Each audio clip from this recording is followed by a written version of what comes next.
This message comes from Amazon Pharmacy. Ever been so sick that thinking of going to the pharmacy made you more sick? With Amazon Pharmacy, meds are delivered fast, right to your door. You just have to make it to your door. Amazon. Healthcare just got less painful. Hello, hello.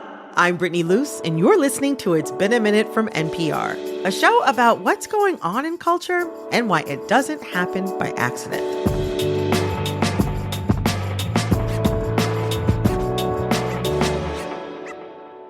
Today, we're talking about a set of strange bedfellows, true love and insurance coverage. Many people are waiting or searching for that special someone to spend the rest of their lives with. And many people want to live a long, healthy life that includes access to health care. But to have both in America, you kind of have to be extremely lucky. I've been fortunate enough to be the faithful host of this show for almost 3 years now, a job that has granted me and my husband great and consistent health care. But when I look back at my own healthcare history, it's a little spotty. I've had bad jobs with good coverage, good jobs with bad coverage, good jobs with no coverage, and even no job and no coverage. Staying covered often feels like a game of luck. And the same can be said for love. No matter how hard you try to find your forever person, there's a big chunk of the dating game that's just out of your control. But the hard truth is, a lot of us depend on our partner for healthcare, and vice versa. At different points in my own relationship, that's gone both ways. But when love and healthcare go hand in hand, how does that change the dating game? When I met Josh and we easily fell in love, I was so relieved and a little smug to realize that none of this advice was at all useful. Capitalism emphasizes personal responsibility in all matters, but finding love is a roll of the dice, not that I would ever gamble. That's author Maris Kreisman. And in her new book, I Want to Burn This Place Down, Essays, she explores this unholy trinity our society has created between love, luck, and health insurance. Brittany, it's so nice to be here.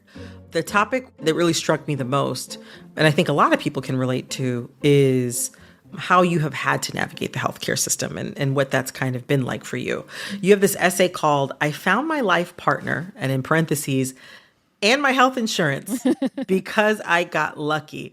I think a lot of people relate to that, to their health insurance being bound up in their spouses or domestic partners through their employment. And that's certainly true for me. My husband and I have taken turns being dependents on each other's health insurance plans for like the last 8 years. We became domestic partners in 2017 for this reason.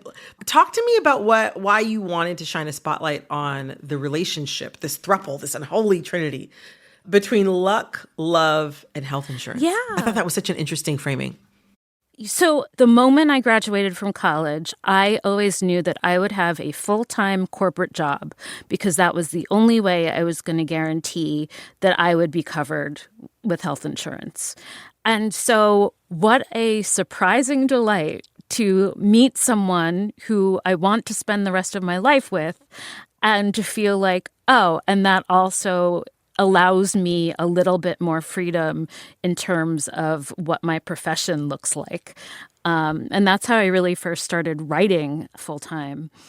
Meeting Josh was something that happened later in life. I was 35, which feels ancient when you're 35 and single.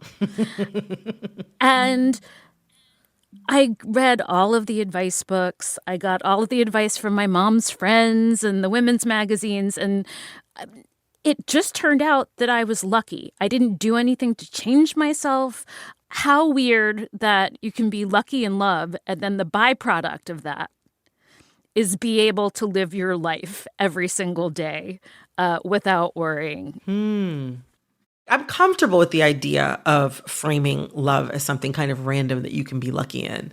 But being lucky in health, or being lucky with regard to health care or health coverage, There's like I think some truth in there that people are going to respond to. I certainly responded to some of that because sometimes being uninsured for me was a matter. It was so arbitrary. And yet it still feels like a personal failing. Yes, it still feels like a personal failing. I wonder, how did you arrive at this idea? Like, how did you arrive at the idea that these two things were so deeply linked, not just for you, but that this would be something that other people would be able to relate to as well? Yeah, I think I was raised on the belief that if you work hard enough, you will have all of your needs covered. And that can be romantically, emotionally, health insurance wise. This was all going to be something that was within my control. And realizing that that just is not the case is very liberating and also very terrifying. It reminds me of this one passage I loved where you write about all the dating advice you got over the years, from you have to be less picky to you have to date like it's your job, which already sounds, I'm like, I got enough jobs, right? I don't want more. Or you can't love anyone else until you learn to love yourself first. But then you have this whole passage where you talk about meeting your husband. I would love for you to read it. Yep. It's out of our hands. You can't girl boss your way into love. That health insurance is tied to finding love is just as cruel and absurd as tying it to your profession. A hard-won lesson that took me longer than I'd like to admit. There are so many things we can't control no matter how hard we might try. No one's health should suffer for that. Imagine if all the morsels of advice that were flung at me as a single woman applied not only to the mysteries of human connection, but access to basic human necessities. It really changes the tenor of the discourse, doesn't it? Dating like it's your job so you can get that prescription filled. Learning to love yourself so you can see that specialist. Wearing a date night top that is the perfect blend of sexy and sophisticated so you can get that MRI. These feel like terrible pitches for dystopian reality shows, back off TLC, rather than sound strategies for taking care of one's health and well-being. That's so counter to the advice that you were given. Yeah. And it makes me feel a little less guilty for having failed at love and having had stress about health insurance, because it's not all in some rule book that you can read and then apply to your life. I found a study that shows that there are lower divorce rates among people who are on their spouse's insurance plan, which says that maybe they're stuck in relationships they wouldn't be in otherwise were they not dependent. It's possible. I can't say that for sure, but it's definitely possible. Absolutely. And that prospect is sad. Like, I don't want that for them. I don't want that for any of us. No, I'm so lucky that I'm happy every day in my marriage. But if you're not, you should be able to leave, as you should be able to leave a job that you're unhappy at. One day, maybe. One day, maybe. Coming up, I felt like it was a personal step for me to even love someone enough to be able to become his dependent. Stay with us.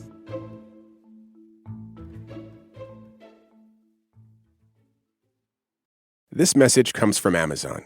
Have you ever gotten sick on a very expensive, very non-refundable family trip? Amazon One Medical has 24/7 virtual care, so you can get help no matter where you are. And with Amazon Pharmacy, your meds can get delivered right to your hotel fast. It's kind of like the room service of medical care. Thanks to Amazon, healthcare just got less painful.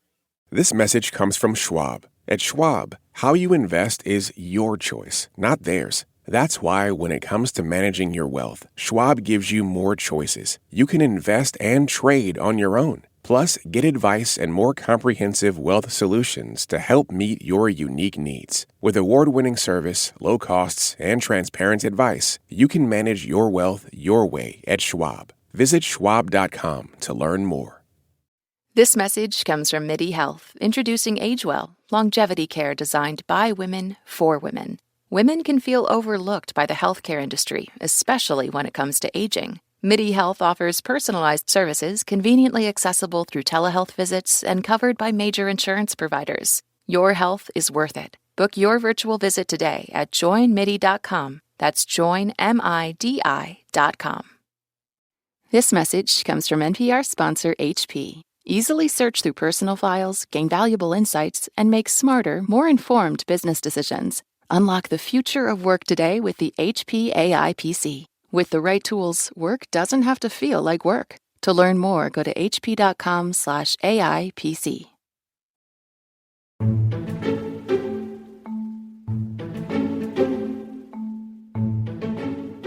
Yeah, I think a lot of readers of your book will be able to relate to you as someone who has, in a lot of ways, done everything right, worked really hard, went to college, found footing in their chosen industry. And now many of these same people are not only feeling a lack of fulfillment, but are actively not benefiting from what was promised to them their whole lives. That if they worked harder and smarter, they'd be able to see a doctor, they'd be able to buy a house, they'd have savings for retirement, which feels like a laughable dream to me at some time. And I think part of not being able to attain some of those things comes with a measure of shame. I mean, we've been talking about sort of like being unlucky in love or not, being unlucky in employment, and that feeling like a personal failing, which then I think brings no small measure of shame. What do you have to say to readers experiencing a similar kind of disillusionment or a similar kind of shame? I would say that trying not to take the blame for all of the circumstances of your life is a nice way to get around some of that shame, because we are all part of a big system. And personal failing is only the smallest part of that, especially with healthcare and love, where everything does feel a little less controllable than we would like to hear. That's interesting. I like that we're all part of a very big system. This book is very much a reckoning with your old belief system, which centered on, amongst other things, meritocracy, the Democratic Party, and the virtues of navigating capitalism. Yeah. You say that a lot of that changed through navigating the healthcare system with type 1 diabetes. How did that experience change your perspective on how our country runs? Yeah, I've had diabetes since I was 9 years old, and I know how hard it is just on a day-to-day basis to just keep everything on track. And it's hard enough without having to worry about access to medication. And I am lucky enough that I never had to struggle with that. But I remember looking at GoFundMe in 2018 or so and seeing so many people who not only had to regulate their blood sugar every single second of every day, but then also start begging for money so that they can afford the insulin that was supposed to be available to everyone. The patent sold for $1. It kind of makes me think about a topic that came up in your book again and again, which is the idea of community. You're part of a big system, and thus you do not have to shoulder all of this blame on your own, and you don't have to process all of this shame on your own or even pick it up, right? Take it on. But also, perhaps the solution is not something that you have to figure out on your own either. Absolutely. And I felt like it was a personal step for me to even love someone enough to be able to become his dependent. That to me was a huge, important step. As a diabetic kid, I grew up knowing that I would have to be the one to take care of me. And it's a real bootstraps kind of mentality. And I wasn't prepared for the idea that being entirely independent might not be the healthy, wise thing to be. It sounds like you were envisioning a future where you were going to be fully dependent on yourself. Yes. And then, you grew to love someone enough that you would allow yourself to become their dependent. That's like a mindset shift. That's an identity shift. It really is. And I think the overall book is really going from that mindset shift from individual achievement to community orientation, and knowing that it's okay to depend on other people and to also want to be someone that other people can also depend on. What has that looked like for you? It looks like being involved in some mutual aid charities. It looks like really valuing my family and my friends. It looks like being on the board of Authors Against Book Bans, which is a kind of grassroots organization that is getting authors themselves more involved in fighting the numerous book bans that are happening all around the country every day. And it's also just feeling like me and Josh sitting in our apartment alone, having an average night where we're watching TV and drinking a little wine might be the thing that I've been working for all my life. Your book is really like a meditation on your loss in faith in institutions. I think that very often institutions and systems are upheld even by people who they do not serve. Yeah. And some, I will also say, often begrudgingly upheld by people that they do not serve. In the face of all of these institutions drastically changing or crumbling that we see across our society right now, how do we hold each other up? Like, what's our responsibility to each other in this moment? Yeah, it's about having the we mindset rather than the I. It's about making sure that if things are going to get better, if we're going to try to fight for things to get better, that it is for everyone and not just ourselves and our own family. So like we're responsible for each other is what it kind of sounds like you're saying. It's an unpopular opinion to hold these days. Sometimes it feels like, but yeah, caring about other people. I'm a big fan. I think more people should do it. Maris, thank you so much for joining me today. It was so great to talk to you. Brittany, it was so great to talk to you. Thank you. That was Maris Kreisman, author of I Want to Burn This Place Down essays. And I'm going to put on my influencer hat for a second and ask you to please subscribe to this show on Spotify, Apple, or wherever you're listening. Click follow so you know the latest in culture while it's still hot.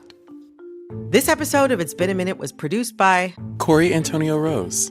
This episode was edited by Nina Patak. Our supervising producer is Barton Girdwood.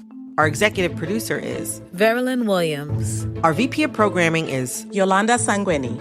All right, that's all for this episode of It's Been a Minute from NPR. I'm Brittany Luce. Talk soon. Support for NPR and the following message come from IXL Online. Is your child asking questions on their homework you don't feel equipped to answer? IXL Learning uses advanced algorithms to give the right help to each kid, no matter the age or personality. One subscription gets you everything. One site for all the kids in your home, pre-K to 12th grade. Make an impact on your child's learning. Get IXL now. And NPR listeners can get an exclusive 20% off IXL membership when they sign up today at IXL.com/NPR. This message comes from Homes.com. When you're shopping for a home, you want to know as much about the area around it as possible. Homes.com has got you covered with a comprehensive neighborhood guide from local experts. Homes.com. We've done your homework. This message comes from Warby Parker. Prescription eyewear that's expertly crafted and unexpectedly affordable. Glasses designed in-house from premium materials starting at just $95, including prescription lenses. Stop by a Warby Parker store near you.